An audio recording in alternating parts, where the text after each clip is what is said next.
ఏంటి సార్ బాబుని చంద్రబాబుని ఆర్కే గారు దుష్టరాష్ట్రుడు అన్నారు అంటే ఇక్కడ దుర్యోధనుడు లోకేష్ అన్న మాటని అర్థం చేసుకోవచ్చా? ఎందుకు ఆర్కే గారు ఈ రకమైన కామెంట్ చేశారు? అదేవిధంగా ఇసుక తింటున్నారు ఎమ్మెల్యేలు బీభత్సంగా అన్నట్టు కూడా మాట్లాడారు. సార్ ఏం జరుగుతుంది సార్? ఇప్పుడు యాక్చువల్గా ఏబిఎన్ ఆర్కే వీకెండ్ కామెంట్స్లో ఒకసారి ఇలా ఎలర్ట్ ప్రభుత్వాన్ని హెచ్చరిస్తూ ఉంటాడు. దీన్ని బట్టి మీరు ఏం అర్థం చేసుకోవాలంటే జగన్మోహన్ రెడ్డి వాళ్ళ బాబు 6 పత్రికలు 6 ఛానల్స్ అన్నట్టుగా అనాల్సిన అవసరం లేదంటే వాళ్ళు కూడా గట్టిగానే విమర్శిస్తున్నారు కదా. ఇప్పుడు మిగతా ఛానల్స్ లాగా జగన్మోహన్ రెడ్డి బలి అందంగా ఉన్నాడు ముక్కించక్క ఉందని ఏం మాట్లాడతలేదు కదా వాళ్ళు. జగన్మోహన్ రెడ్డి ఎంత అరాచకం చేసినా సాక్షి కానీ TV9 కానీ NTV కానీ ఎలా భజన చేశారు వాళ్ళు. ఇంకా కొన్ని యూట్యూబ్ ఛానల్స్ ఉన్నాయి, వీళ్ళు అలా చేయరు. మాలాటోళ్ళని కూడా అలా చేయను. తప్పులు నేను చెప్తాను. నా వీడియో నేను TV5లోనే మాట్లాడాను మొన్న. ఎమ్మెల్యేలు అది 3 వారాల ముందు మాట్లాడాను, కొంచెం లేట్గా మాట్లాడాడు ఆర్కే గారు. నేను 3 వారాల కింద చంద్రబాబు నాయుడు గారిని అనే అర్హత స్థాయి ఎవరికీ లేదు. ఆయన గురించి ఎవరన్నా అసెంబ్లీలో విమర్శించినా బయట విమర్శించినా జాలిగా చూస్తాడు అంతే. ఎందుకంటే డెఫినెట్గా ఈ తెలుగు రాష్ట్రాల్లో ఒక మంచి పనివాడు చంద్రబాబు నాయుడు గారు. నిరంతరం జనము జలం అనుకుంటా. ఆ క్రమంలో కొన్ని పొరపాట్లు జరుగుతాయి. అవి ఎత్తి చూపడం మంచిదే. ఆయన చూసుకోమని చెప్పండి, పాములు ఉన్నాయి చూసుకోండి అని చెప్తున్నట్టే అనుకోవాలి, పాజిటివ్గా తీసుకోవాలి. ఉన్నాయి అనకుండా పాములు ఉన్నాయా లేకపోతే అదే ఏమన్నా సరే పాములు ఉన్నాయని చెప్తున్నాడు. అది వానపాములా కట్ల పాములా తాసుపాములా అనకొండలా అనేటువంటి చూసిన తర్వాత తెలుస్తుంది కదా చూసుకున్న వాళ్ళకి. దాని నుంచి జాగ్రత్త పడాలి. ఓకే, ఇప్పుడు నేను రాజంపేటలో సీఎం మాట్లాడుతూ సిద్ధం అన్నారు. దమ్ముంటే అసెంబ్లీకి రండి మాట్లాడదాం. ముఖ్యంగా గులకరాయి నుంచి కూడా కోడికత్తి వరకు, అదేవిధంగా హూకిల్డ్ బాబాయ్ నుంచి కూడా డోర్ డెలివరీ, దళిత వ్యక్తి డోర్ డెలివరీ వరకు అన్నట్టు కూడా మాట్లాడారు.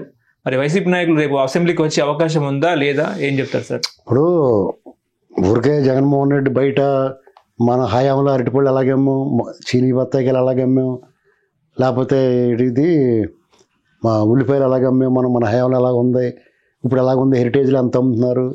ఫస్ట్ జగన్మోహన్ రెడ్డి పేపర్లు అవి చూస్తాం నేర్చుకోవాలి. ఓకే, సమకాలీన రాజకీయాలు సమాజంలో ఏం జరుగుతుందో చూడాలి. 10 సంవత్సరాలు అయింది హెరిటేజ్ ఈ రకమైన స్టోర్స్ అవి ఆపేసి వాళ్ళు పాలు ఉత్పత్తులు మాత్రం ఆ వ్యాపారంలో మాత్రం ఉన్నారు చంద్రబాబు నాయుడు గారు. వాళ్ళు ఈ పబ్లిక్ ఈ డిపార్ట్మెంట్ స్టోర్స్ అయ్యి వాళ్ళు ఎప్పుడూ ఆపేశారు. అర్థమైందండి. కాబట్టి ఉల్లిపాయలు అమ్మే ప్రసక్తి లేదు. ఒకవేళ నిజంగా వాళ్ళు బయట 10 రూపాయలు ఉల్లిపాయ వాళ్ళు 100 రూపాయలకి అమ్మారనుకో, కొనుక్కునేవాడు ఎంత కొనుక్కుంటాడో వాడికి బుద్ధి లేదా మీకు మళ్ళీ? అంటే మీ షేర్లు రూపాయిది 3,500 ఎట్టు కొనుక్కునే అంత సన్నాసులు ఎవడో ఉండరు. అదేం కిడ్ ఫ్లో కాదు. అర్థమైందా? సాక్షి షేర్లు నిన్న పెడితే ఇవాళ 3,500కి 3,000కి 400కి కొనుక్కున్నారు కదా. అంత దద్దమ్మలో సన్నాసులు పబ్లిక్ కాదు. మీకు క్విడ్ ప్రోగోలు ఉంటే కొంటారు తప్ప ఇక్కడ ఏం కొనరు అలాగా. కాబట్టి ఆ వర్రీ పెట్టుకోవాల్సిన అవసరం లేదు. ఇక్కడ ఏదైనా ఒక వస్తువు ఉందంటే ఆన్లైన్లో చెక్ చేస్తాడు, ఆఫర్లు ఎంత ఉందని చెక్ చేస్తాడు. ఏ విషయమైనా ఇవాళ చాలా అడ్వాన్స్డ్గా ఉన్నారు జనం. ఓ కొట్టుకాడు 100 రూపాయలు చెప్తే పక్క కొట్లు ఎంత ఉందో చూస్తారు. ఓ డాక్టర్ ఆపరేషన్ చేయాలంటే ఇది కరెక్టే కాదని సెకండ్ ఒపీనియన్కి వెళ్తారు. కాబట్టి ఈ విషయంలో జగన్మోహన్ రెడ్డి అలా సందేహం పెట్టుకోకలేదు, టెన్షన్ పడక్కలేదు. పైగా అరటిపళ్ళు మా హయాంలో ఇంత బాగా అమ్మేమని చెప్పాడు. అప్పుడు కరోనా వచ్చినప్పుడు ఏం చేయడం తెలుసండి, గోదావరి జిల్లాల్లో అరటిపళ్ళు డెల్టా ఏరియాలో లంక గ్రామాల్లో అరటిపళ్ళు బాగా పండుతాయి. కడప నుంచి ఇక్కడికి పంపించాడు. వీళ్ళు ఏమైపోతారు ఇక్కడ, వీళ్ళు అమ్ముడవలేదు కూలిపోయి. కరోనా టైంలో లాక్డౌన్ టైంలో గట్రా అక్కడ లారీలు ఇక్కడ పంపించేవాడు. నీ అయ్యా 5 ఏళ్ళు విపరీతమైన ధరలు ఉన్నాయి, ఉల్లిపాయలు ఎత్తి పారబోలేదా, టమాటాలు ఎత్తి పారబోలేదా? ధరలు ఆకాశాన్ని 200 రూపాయలు అమ్మింది టమాటా జగన్ హయాంలో. ఎలక్షన్ ముందు చూసుకొని కావాలితే 200, 250 కూడా అమ్మింది 23లో. ఉల్లిపాయలు ఆదలు పారబోసారు, కుళ్ళిపోయి వాసన వచ్చేసినాయి అతని హయాంలో చూసుకొని కావాలితే. అంటే చంద్రబాబు నాయుడు గారు ఆల్రెడీ మార్కెట్ ద్వారా 1200 కొనిపిస్తున్నాడు కింట. బయట మార్కెట్లో బయట వ్యాపారస్తులు 1380 రూపాయలు కొంటున్నారు కింట. ఎక్కడ ఏం జరిగింది? సిగ్గు లేకుండా నేను కలవడానికి వచ్చే వాళ్ళకేమో VIP పాసులు పెట్టి ఉన్న ఓట్లు 600 పడినాయి అక్కడ. ఆ 600 కలుసుకోవడానికి VIP పాసులు పెడతావా? జనాలకు రాజకీయ నాయకుడు అనేటువంటి వాడు జనం రావాలి, జనంలోకి వెళ్ళాలని కోరుకుంటాడు. నీ దగ్గర ఇప్పుడు ఏదో ముఖ్యమంత్రి సీట్లో ఉంటే పోనీ నీకు టైం తక్కువ ఉంటుంది, వాళ్ళకి అపాయింట్మెంటు సమయం తక్కువ, పరిమితంగా అలవ్ చేస్తారు. నువ్వు పూర్తి ఖాళీగా ఉన్నావు కదా, నీకేం పని ఉంది ఇప్పుడు? అసెంబ్లీకి కూడా వెళ్తలేదు, అందుకనే అసెంబ్లీకి వచ్చి మాట్లాడవయ్యా అలాంటివన్నీ రోడ్డు మీద నోటుకు వచ్చినట్టు మాట్లాడుకో. అసెంబ్లీకి వస్తే ఒకవేళ నువ్వు తప్పు మాట్లాడినా సరి చేస్తాం, మేము వివరం చెప్తాం. వన్ సైడ్గా మాట్లాడుకుంటా పోతే నీకు మా సమాధానం చెప్పేవాళ్ళు లేనప్పుడు వన్ సైడ్గా చెప్పుకుంటా పోతే ఏమవుద్ది? నీకు జ్ఞానం రాదు, అవతల కూడా ఏటలా మాట్లాడుతుంటే పిచ్చోళ్ళగా అనుకుంటారు. ఎవరికన్నా చూపించండి రా అంటారు కదా సినిమాలో, అలాగా అనుకుంటారు వాళ్ళు. అసెంబ్లీకి వస్తే నా ప్రత్యేక హోదా ఇస్తే దమ్ముంటే సజ్జల రామకృష్ణారెడ్డి మణిజన్మ ఎత్తాడా? అసలు బుర్ర బుద్ధి ఉంది ఏమన్నానే? ప్రత్యేక హోదా ఎవడెత్తాడే నీకు? ప్రజలు నిన్ను ఎన్నుకోవాలా ప్రత్యేక హోదా రావాలంటే? ఇంత కామన్ సెన్స్ లేకుండా మీరు ఎలా సలహాదారుడు ఎలా చేసాడో అర్థం అవట్లా, పత్రికలు ఎలా పనిచేసాడో తెలియట్లా అతను. వాళ్ళు ఇష్టమేంటి? నువ్వు సంపాదించుకోవాలి, నీ వాళ్ళు చేత కాలేదు, నేను ఎమ్మెల్యే చేశారు, నీ హోదా ఎమ్మెల్యే, ఓ ఎమ్మెల్యేగా రాష్ట్ర అధ్యక్షుడిగా పార్టీ రాజ్య అధ్యక్షుడిగా ఉన్నాడు కాబట్టి మాట్లాడుకో, రాష్ట్రం సమస్యలు మాట్లాడు. నేను ఎవరు వద్దన్నారో? కనీసం నువ్వు మానేసో, నీకు సిగ్గేస్తుంది, నీ ముఖం చూపించలేకపోతే వాళ్ళ ముఖం చూడలేకపోతున్నావు నువ్వు. నీ ఎదురుకుండా రఘురామకృష్ణరాజు గారు, అయ్యన్న పాత్రుడు గారు కూర్చుంటారు, నీ ముఖం ఎక్కడ నత్తగోళ్ళలాగా అయిపోతే లోపల కన్నా పోతాడు. ఓ పక్కన పవన్ కళ్యాణ్ గారు కనపడతాడు, లోకేష్ గారు కనపడతాడు, చంద్రబాబు నాయుడు గారు కనపడతాడు. నీ ఇష్టమైన మాట్లాడే వాళ్ళని మాట్లాడిచ్చు. నీ ఎమ్మెల్యేలు మంత్రులు మాట్లాడుతుంటే పిచ్చి నవ్వులు ఎర్నవ్వులు నవ్వావు. ఇవన్నీ గుర్తురావా నీకు? నీ అంతా నీవే కుచించుకుపోతున్నావు. నత్తలో దూరేస్తుంది నత్తకొల్ల, అలాగే అయిపోతుంది పరిస్థితి. వైనాడు పులివెందులు అంటున్నారుగా, మళ్ళీ పులివెందులు కూడా మీదేనా, టీడీపీ వాళ్ళదేనా? ఏమో ఏం చెప్తాం, కాలం అండి అది. ఎవడు కూడా గెలిచేమని గర్వపడకూడదు, అహంకారంతో వ్యవహరించకూడదు. నీకు అలాగే చంద్రబాబు నాయుడు గారు అహంకారంతో వ్యవహరించకుండా ఎవరి మీద కక్ష తీర్చుకోకుండా ఉన్నాడు కాబట్టి వాళ్ళ కేడకు నచ్చట్లేదు ఆయన. కానీ ఆయన విధానమే కరెక్ట్, అర్థమైందా? ఇప్పుడు ఆయన అసెంబ్లీలో వీళ్ళందరూ తిట్టుకునేవారు, ఇష్టం మాట్లాడేవారు. అప్పుడు ఆయన వీళ్ళందరూ ఇంకా జాలిగా చూసేవాడు ఆయన. తెలుసా నీకు? వాళ్ళ భవిష్యత్తు ఆయన తెలుసు. ఇది అడ్రస్ లేకుండా పోతారు, ప్రజలు యాక్సెప్ట్ చేయరని ఆయన తెలుసు. అదే జగన్మోహన్ రెడ్డి ఏం చేసాడు? ఎరునవ్వులు నవ్వుకునేవాడు, వాడు ప్రోత్సహించేవాడు. ఇవాళ ఏమైంది పరిస్థితి? ఎక్కడ పోయాడు? ఇవాళ వాళ్ళ ముఖం చూడలేకపోతారు. అసెంబ్లీలోకి ప్రతిపక్ష హోదా అడుగుతున్నాడు కానీ అడుగుపెట్టలేని పరిస్థితిలోకి వచ్చేసాడు. ఇది పరిస్థితి. ఇప్పుడు పవన్ కళ్యాణ్ గారు 100% స్ట్రైక్ రేట్ ఉంది మాకు, ఖచ్చితంగా దసరా నాటికి త్రిశూల వ్యూహం అని చెప్తున్నారుగా. ఏమని వేసుకునే ఉండే, ఇవాళ ప్రస్తుతం బాగున్నారు వాళ్ళు. ఎవరు వస్తేటండి మంచివాడు రావాలి కానీ అరాచకం జగన్ లాంటి దొంగలు ఆగట్ట రాకూడదు కానీ, అరాచకవాదులు దోపిడీ దొంగలు దొండిపేళ్ళ బ్యాచ్ రాకూడదు కానీ, ఎవరు పరిపాలిస్తేంటి మనకు అందరూ ఎవరన్నా ఒకటే. సుగాలిప్రీతి విషయంలో న్యాయం చేయలేదన్నట్టు మాట్లాడారుగా, సుగాలిప్రీతి విషయంలో న్యాయ పోరాటం మేమే చేసామన్నట్టు మాట్లాడారు. పవన్ కళ్యాణ్ గారి మీద ఆరోపణలు చేస్తుంది ఆవిడ. యాక్చువల్గా సుగాలి ప్రీతి అంటే ఎవరో కూడా పవన్ కళ్యాణ్ గారు మాట్లాడడం వల్ల మాలాంటి కూడా తెలిసింది.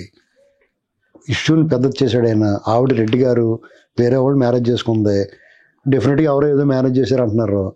ఇప్పుడు కొత్తగా మాట్లాడాల్సిన అవసరం ఉంది. ఆవిడకి భూములు ఇచ్చారంట, ఉద్యోగం ఇచ్చారంట ఆయనకి. ఆ అమ్మాయికి న్యాయం జరగాలంటే ఎలా జరుగుతుంది? సిబిఐ కూడా చేతులు ఎత్తేసింది. ఎవరు చేస్తారు న్యాయం? ఎవరు చేయాలి? ఇంకేం చేయాలి? ఆ మాటకొస్తే రాజశేఖర వాళ్ళ హయాంలో ఆయాషమేరా కేసు కూడా ఇప్పటివరకు తేలలేదు, వివేకానంద రెడ్డి గారు మర్డర్ కేసు తేలలేదు. ఇలాంటివి చాలా అపష్కృతంగా ఉండిపోయి కొన్ని ఉంటాయి. రకరకాల వల్ల కొంతమంది వ్యక్తుల వల్ల రకరకాలుగా ఏదో రకం మేనేజ్ చేసుకుని ఆపుతూ ఉంటారు. ఇంక ఎవడేం చేయలేదు దేశంలోనే. దాని గురించి ఎక్కువగా వర్రీ ఒకటి వాళ్ళకి ఎనెత్తే పుచ్చుకోవాలంతే. అలాంటి పరిస్థితి వచ్చింది ఇక్కడ. దానికి అందరం బాధపడుతున్నాం. ఏ కేసులు పరిష్కృతం అవ్వట్లేదు, పరిష్కారం లభించట్లా. వివేకానంద రెడ్డి గారి మర్డర్ గురించి ఆవిడ ఢిల్లీ దాకా దెబ్బలాడాల్సి వస్తుంది. రాజకీయంగా వాడుకున్నారు, మా అమ్మాయి పేరు అన్నట్టు మాట్లాడుతున్నారు. ఆయనే వాడుకోలేదు, అది మాత్రం నిజం. పవన్ కళ్యాణ్ గారు వాడుకోవాల్సిన అవసరం లేదు, నిజంగా చెప్తున్నాను. ఇది నేనేం పవన్ కళ్యాణ్ గారు ఫ్యాన్ గట్ట ఏం కాదు, కానీ ఆయన అలాగేం వాడుకోలేదు. ఆయన వాడుకుంటే ఇంకా బోలెడు అంశాలు ఉన్నాయి. జగన్ వద్దనుకున్నారే, ఫస్ట్ పాయింట్ అది. ఈ రుద్రబాబు మాకు అనుకున్నారు, మిగతాయి అన్ని తర్వాత. నువ్వు నిలబడినా నీకు ఒకటి వేస్తారా? నువ్వెవరో తలపడి నిన్ను గెలిపించేస్తారా? లేకపోతే బీజేపీ వాళ్ళని గెలిపిస్తున్నట్టే. మారాటోళ్ళు అన్ని తిట్లు తిట్టేవాళ్ళని బీజేపీని జనం వేలే చేస్తారు కదా, యాక్సెప్ట్ చేస్తారు అంతే. ఓకే, జగన్ వ్యతిరేకంగా ఎవరైనా యాక్సెప్ట్ చేస్తారు. ఇప్పుడు దేశవ్యాప్తంగా రాహుల్ గాంధీ గారు ఓట్ చోరీ మీద హైడ్రోజన్ బాంబు త్వరలో రిలీజ్ చేస్తా అని చెప్తున్నారుగా. మంచిదే కదా, ప్రజలకు మేలు జరిగి ఏ పని చేసినా మంచిదే. మోడీ ఎక్కడ ముఖం పెట్టుకోవాలో కూడా అర్థం కాదు. మీకు ఇక్కడ బీజేపీ మోడీ గారిని అన్న కానీ బీజేపీ పార్టీని ఎవరు ఓడించలేరు స్వామి. ఎందుకంటే మతాన్ని కన్సాలిడేట్ చేశారు వాళ్ళు. అర్థమైందా? ఓట్ల దగ్గరికి వచ్చినోడికి ప్రతి హిందువు కూడా ఏమనుకుంటాడంటే ఏమైనా వీళ్ళేరా బాబు వాళ్ళతో పడలేమనుకుంటారు. అంతే. ఆ పరిస్థితికి కాంగ్రెసే తీసుకొచ్చింది. ఓకే. అంచేత అధికారం అయితే వాళ్ళ చేతి నుంచి పోదాం. రాహుల్ గాంధీ గారు నిజంగానే ప్రధానమంత్రి అవ్వాలి నాకు ఉంది, మంచోడని. కానీ ఆయన పక్కన ఉన్న కాంగ్రెస్ వాళ్ళని చూస్తే సరిగ్గా వచ్చేది మనకి. తెలంగాణలో రేవంత్ రెడ్డి ముఖ్యమంత్రి ఉండాలని కోరుకుంటాం. ఇంకా కొంతమంది ఉంటారు.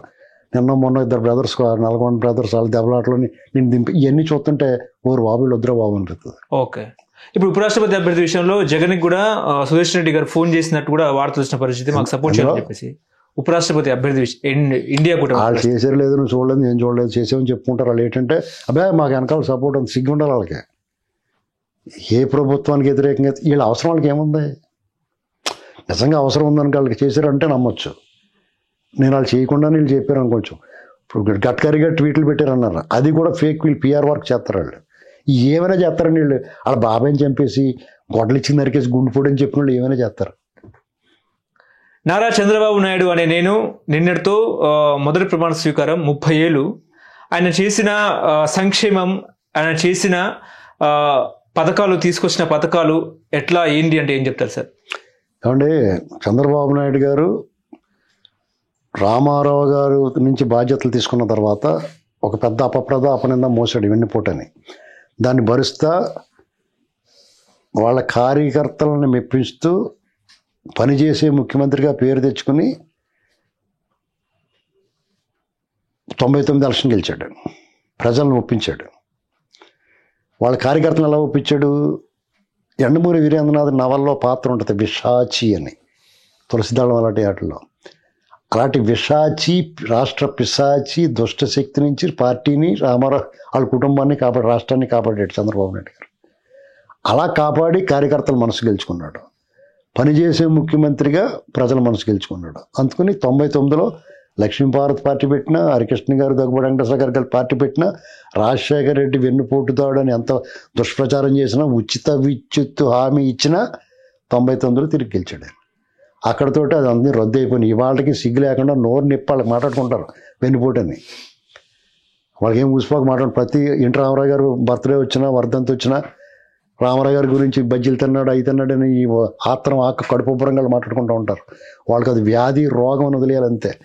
చంద్రబాబు నాయుడు గారి గురించి కూడా 4 సార్లు ముఖ్యమంత్రి అయ్యాడు. ఆయన 4 సార్లు ముఖ్యమంత్రి అయినాడు గురించి నువ్వు మాట్లాడితే ఆకాశం మీద ఉమ్మేసినట్టే. మనకి ఏమనిపిద్దండి? చివరికి ఆయన ఒక శిఖరం, నువ్వు చేరుకోలేవు. ఆయన ఒక పర్వతం, నువ్వు ఎక్కలేవు. ఆయన ఆకాశం అందుకోలేవు. కాబట్టే ఈ ఏడుపులన్నీ ఎడుతున్నావు అని అనుకోవాలి.